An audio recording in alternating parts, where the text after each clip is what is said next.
Basic Architect.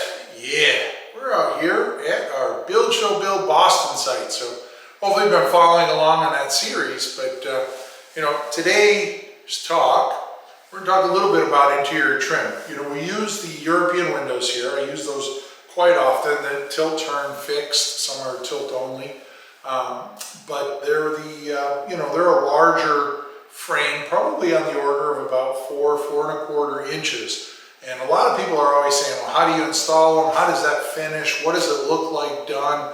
A lot of our finish on that is usually a drywall return on most of the sides. In this case here, we're doing a wooden sill.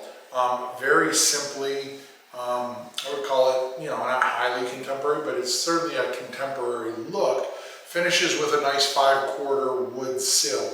And then we have the baseboard door trim, and we have actually one of the doors off here that we can take a look at. But so today's video, the interior trim package. So let's go take a look at the window here. So you can see here, transom style, horizontally oriented, whatever you want to call it. European window, triple glazed. These are Schuco USA. They're made down in Connecticut.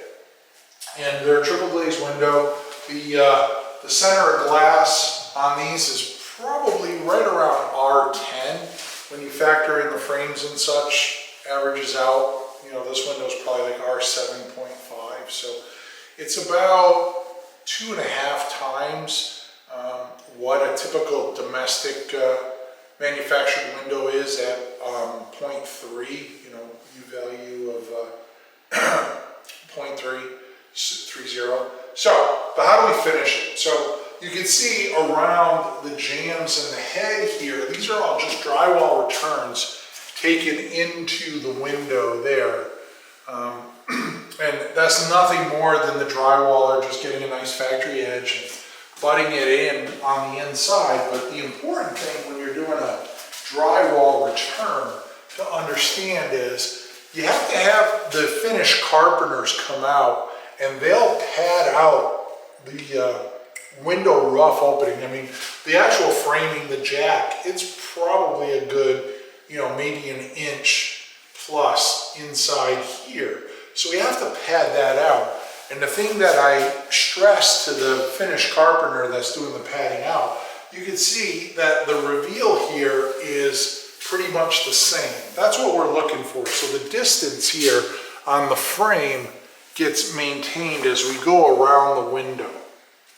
And of course, like I said, these are drywall returns, but the bottom here is basically a plowed out sill. So this is 5/4, but it goes back on top of the blocking at only about a 1/2 inch. I grabbed a piece of it here from the stockpile outside, so we can take a really close look here at what that profile looks like and what I mean by being plowed out. You can see this whole section here was milled and plowed out at the lumber yard. So they cut all of this for us. At the 5/4, they cut this whole section out and then they send it out and get it pre-finished there.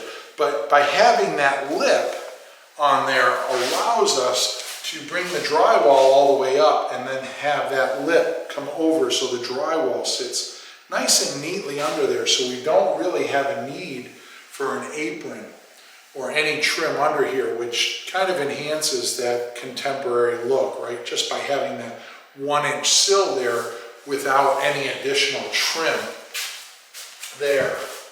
And then of course the drywall return on there basically completes the window. So I wouldn't say it's rocket science by any means, but there are a few little tidbits that you have to pay attention to make sure that when I look at it, I get, pretty much the same amount of window frame all around it. And then how do we deal with the sill, etc., etc. Now, moving on to millwork, you can see down here at the baseboard, we did all of our electrical outlets down on the baseboard down there. And you can see the profile of the baseboard, and I actually grabbed a piece of that too A couple things about the baseboard. We actually had the lumberyard here. We gave them a profile that we wanted with the dimensions, and then they cut it, ran a whole bunch of linear footage, and again, pre-finished it out there. So from the face, it's basically just a bunch of square stock, but it has a dado cut or a saw cut in it, and then it has the upper bar, if you will. But the one thing that I wanted was, when I look down at it, now one of the things you have to remember when you're looking at these things, you have to understand them from the perspective that you're going to be looking at them, right? So if I have baseboard, I am never going to look at it like this, right? It's always going to be down at the floor level, and I'm going to be looking down at it. So the question is, as I look down at this, what am I going to see?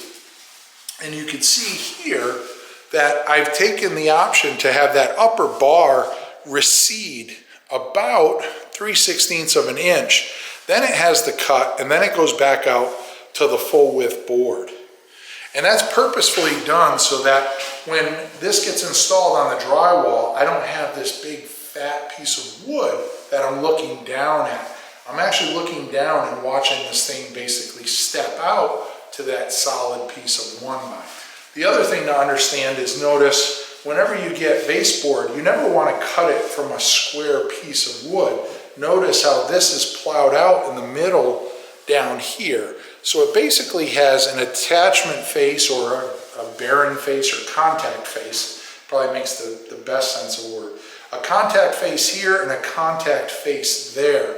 And that contact face allows us to put it on the wall and not have it wobble, right? So if this was straight and you had any high spot in the middle of this baseboard, and this is pretty tall, this is a 1x8 that it's getting cut out of, you're at the risk of this being wobbly or not being able to sit up against the wall as easily. So if I take this and I set it up against the wall, I mean, we'd be doing it down at the floor, but notice that if I put it up there and I nail it off, it's not wobbling in any way because I have that little bit of relief that's sitting behind it on the wall there to allow that to happen. Now, we can move over to our door trim. I grabbed a piece of that here. You can see this is one of our standard doors here. And with that, we just basically went with some square stock. This is a 1x4, so it's 3.5 inches by 3/4 of an inch. It, like the baseboard, you can see is plowed out for the same reasons.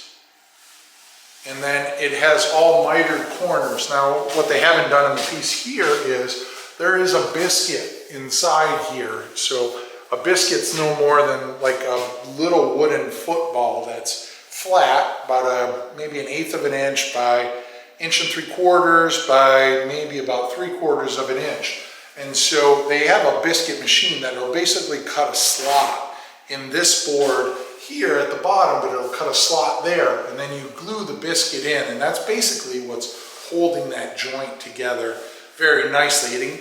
What it's basically doing is increasing the amount of contact area, right? So that not only do I just have this face, but I have the contact area of the biscuit on both sides going into the piece of wood and likewise coming out into the piece that this is getting mitered to.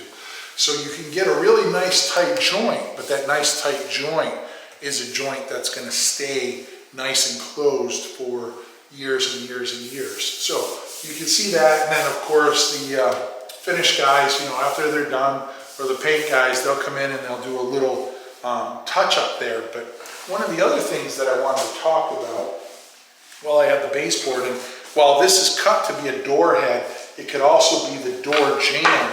And notice that when we did our baseboard's about a 1/16 of an inch shallower than our jamb. And the reason for that is I don't ever want to be at the risk of our baseboard being proud of the jamb.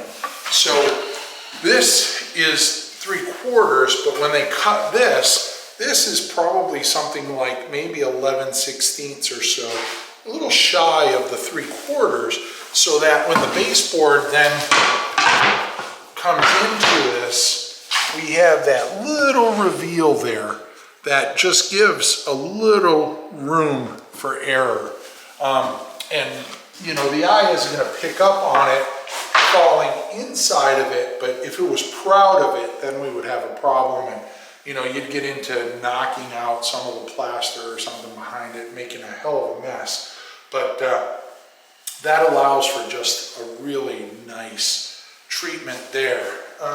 Lastly, let's take a walk over here and we'll just take a look at, you know, the door for that opening is over here. So these are, you know, 1 3/4 thick doors. These are a simple single panel, and they're what's called square sticking. So notice that this is a true 90 that goes into a 90. There's no moldings, no profiles, nothing. It's just a very contemporary square stuck look, which matches pretty much, you know, the square nature of our casing, the square nature of our baseboard, the square nature of our sill. So all of the trim package in the house is pretty much speaking that very same language. And one of the things that I think is really cool in working with the homeowner here is, rather than go with satin nickel or one of these more common, we brought back polished chrome for all of our hardware here, which I absolutely love. I know, you know, that's a very subjective issue when you're talking about, hey, do we like bronze, do we like satin nickel, do we like polished chrome? But we don't get a chance to do a lot of the polished nickel, and we're doing a lot of it here, so glad to see that come back. But yeah, very simple, single panel. You know, part of the trim package, you know, when you're thinking about it on your own house or working with your architect, for me personally, the trim package can be one of two things, right? It can be the thing where you walk in the room and say, wow, that is pretty awesome. Look at that crown molding, look at that trim package, coffered ceiling, or look at that door casing, right? For a more traditional house, that might be the approach that we go to. This house here is a lot more down that contemporary level, and we chose to make it so that our interior trim package was one that you walk in the room and you say, wow, look at this, you know, look at this beautiful window set up here. It's going to have some beautiful cabinetry under there, and you're concentrating on that. And now all of the interior trim, rather than becoming the subject of attention when I walk in the room, it's merely supporting the effects of everything around it, right? So we have that large window. There's no intricate window casing and that, and I'm not saying that's not good. I'm just saying for this house, we felt this was far more appropriate. And you can still, even the sill, even though it's at piece of 5/4, when you look at this whole arrangement, it pretty much, it's there, but it disappears. It doesn't jump out at you. It says, I'm here to support that beautiful window that you put in, or the cabinetry that's going to be put in down below that. So anyways, that's my take on the trim package. We're out here at Build Show Build Boston, and of course, I'm Steve Basic Architect, and until next time, you know it, long live our buildings.